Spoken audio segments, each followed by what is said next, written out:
Hi, my name is Tabby, and I have recently found out that my whole life has basically been one big lie. It all started when my older sister Daphne and I saved up to send off for DNA, an ancestry test from one of those online ancestry sites. We love history and wanted to find out more about the history of our parents, ancestors. We didn't tell our parents about what we were doing because we wanted it to be a surprise. It was very exciting. The moment we received the test results, we were confused and shocked. The results showed that there were lots of differences in the areas of the world where our DNA came from. So many differences. What exactly could that mean? We thought there must have been a mistake. We contacted the company. Everything was double-checked, and they said that the results were correct, which just made us even more confused. That night, Daphne and I sat down to watch a movie and eat ice cream, which is our usual Friday night tradition. But instead of watching a movie, we stayed up all night discussing the DNA results. We racked our brains trying to come up with some kind of rational explanation, but we were clueless. Daphne suggested that we check the site, as maybe we could find an explanation there.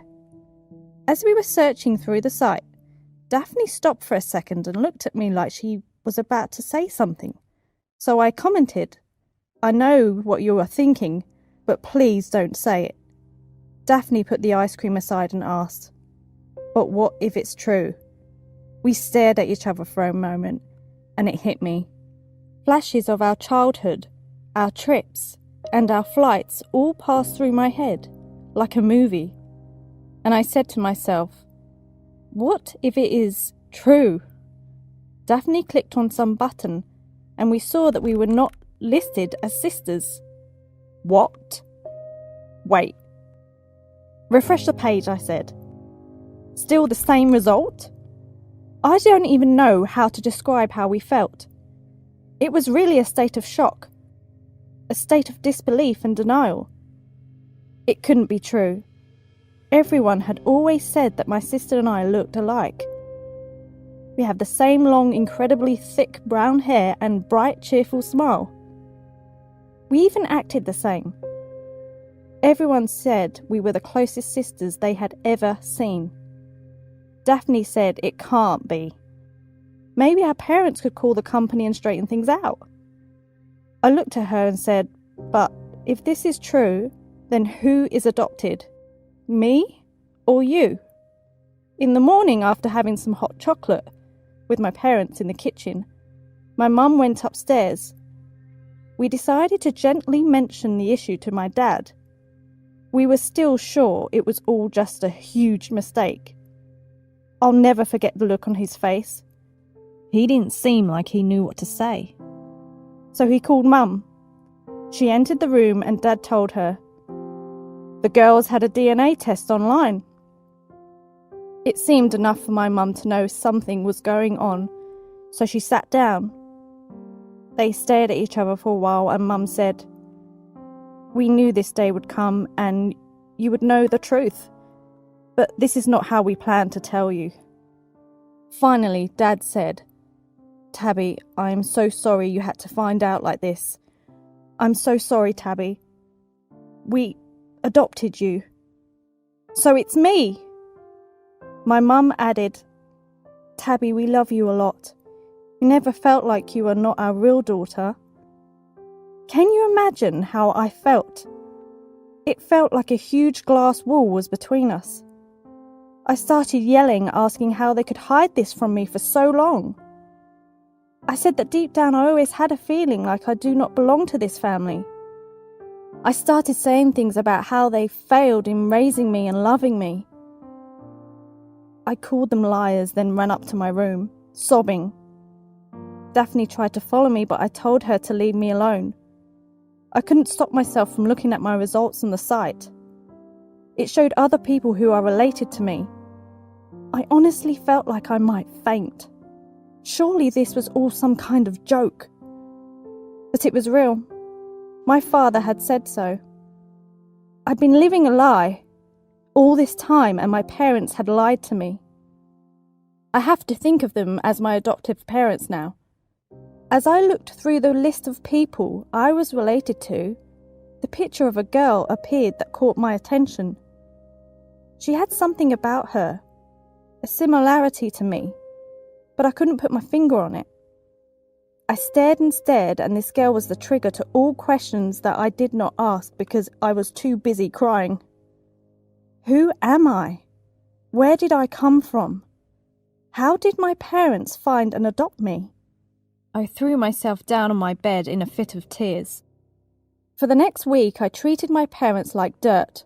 I didn't go to school and I barely even left my room. After a week, I called Daphne to my room and told her I'm going to find my real parents and find myself.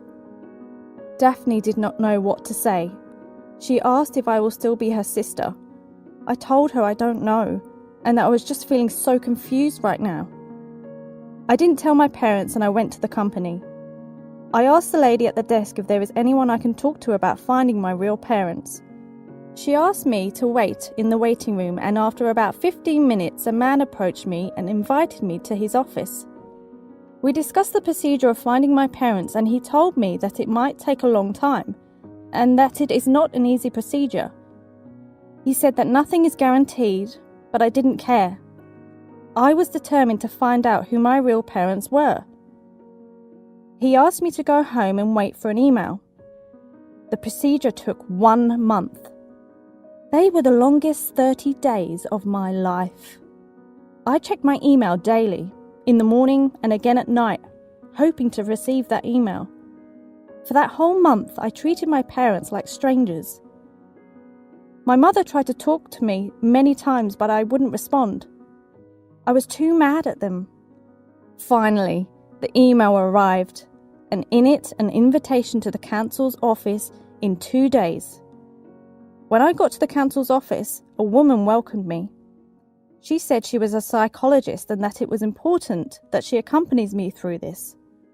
She asked me to sit down and handed me a letter. I opened it, my hands shaking. "Hello, Tabby. It is your mum. My name is Lauren and I am 30 years old. I was very surprised when you asked to meet me and your father, although I've been expecting this moment ever since I handed you to the shelter. I am sad to inform you that your real father is no longer with us, and I wanted to send you this short letter to apologise. I am not interested in coming to meet you. I was 17 when I had you. I put my past behind me and moved on. You were not meant to be mine. But if you are interested to know more facts, I am willing to answer one more letter. I hope you are doing well, wherever you are. I have faith in you and I think of you always." I felt like someone had just punched me in the chest. I started sobbing uncontrollably. The psychologist tried to comfort me, but all I wanted at that moment was Daphne, so they called her to come and sit with me. Daphne arrived fast and she hugged me immediately. All she said was, "I am here and I will always be with you." Honestly, her words were exactly what I needed to hear at that moment. We spent 2 hours chatting with the psychologist. I explained how guilty I felt for treating my adoptive parents so badly throughout the whole last month because seriously, they don't deserve it. I realised they are amazing human beings for taking me in so lovingly, and they never ever made me feel like I was adopted, not even once. Daphne told me that my parents are so worried about me and that they have been on their feet since I left the house this morning. We went home and I hugged my parents and cried. I realised how happy I am that they are my parents and that family doesn't necessarily have to be blood related. We can choose our families, whether they be our friends or adoptive parents. A family cares for you and accepts you for who you are. A family wants only the best for you, and if you're happy, they're happy. And they will always be there for you when you are sad. Family is seriously the most precious thing in the world.